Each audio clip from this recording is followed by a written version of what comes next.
to. I'm Dr. Edward Najat, co-founder of Generation Next Fertility, and it's my pleasure to speak with you all today to talk about COVID vaccination. You know, there's a lot of information out there about the vaccine, a lot of information, a lot of misinformation, unfortunately, and sometimes it becomes difficult to know what's accurate and what's not, what's factual, what's not.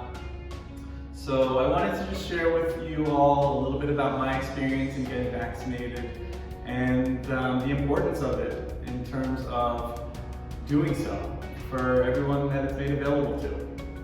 I got the Moderna vaccine.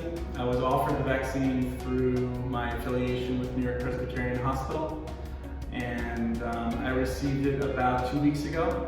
I had some injection site soreness, nothing more than that in terms of side effects. Nothing surprising. I mean, someone did stick a needle into my arm, so I wasn't surprised that my arm was sore afterwards, but I didn't have any other side effects than that. Some other side effects that are more common that some people are having are fatigue afterwards, more soreness at the injection site than I had, and swollen lymph nodes and tender lymph nodes are some of the more common side effects. Some people are also developing some transient flu-like symptoms, but these are generally short-lived and do resolve pretty quickly. You know, one thing that I have been reading about is that the side effect profile after the second dose of the vaccine may be somewhat more pronounced compared to the first injection. So I'm slated to get that vaccine in a couple of weeks, the second dose. And when I do, you know, we'll see what happens. I mean, I'm not anticipating anything terribly worrisome, but you know, whatever it is, I'm fully confident that it will be better to be vaccinated than not, no doubt about that. You know, I understand that getting a vaccine can cause concerns, especially one that that has gone into use with the emergency use authorization process. But you know, from what we do know about the vaccine, again, I think it all comes down to weighing these risks of getting COVID versus risks of having taken the vaccine, and for me personally, and I think the science behind it all makes that decision pretty clear.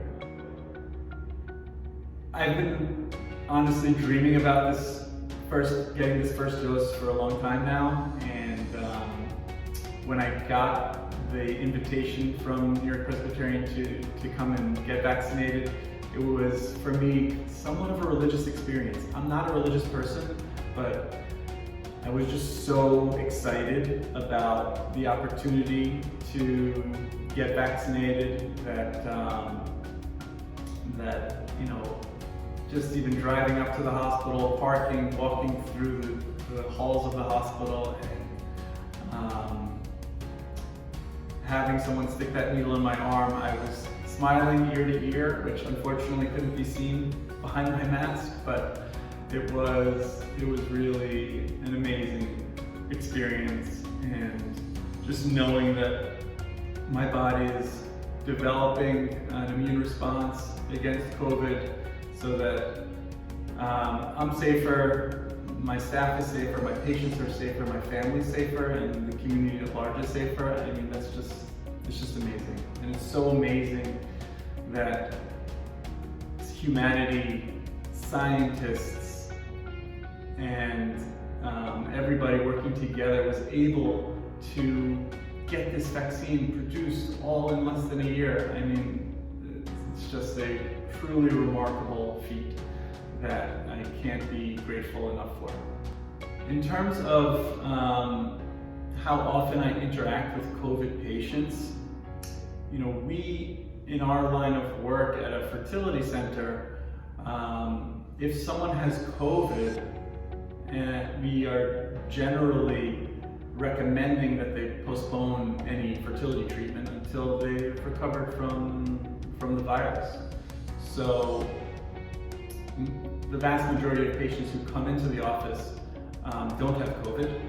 And if anyone does have it, they're very clearly instructed not to come to the office. But once in a while, a patient will email us or contact us and let us know that they were recently diagnosed with COVID and they were in the office, not long before they received the diagnosis or not long before they developed any symptoms. So the way we've been functioning since March is assuming that anyone could have COVID, any staff member, any patient. So we all wear masks all the time. And we have separate areas for eating and drinking. We have very, very strict policies in place here to prevent an outbreak from happening in the office and to prevent any transmission whatsoever. And by and large, that has been extremely effective, and there have not been any known cases of transmission within the office. Thank you for watching our video. Please like, comment, subscribe, and follow Generation Next Fertility on all of our social media. Thanks.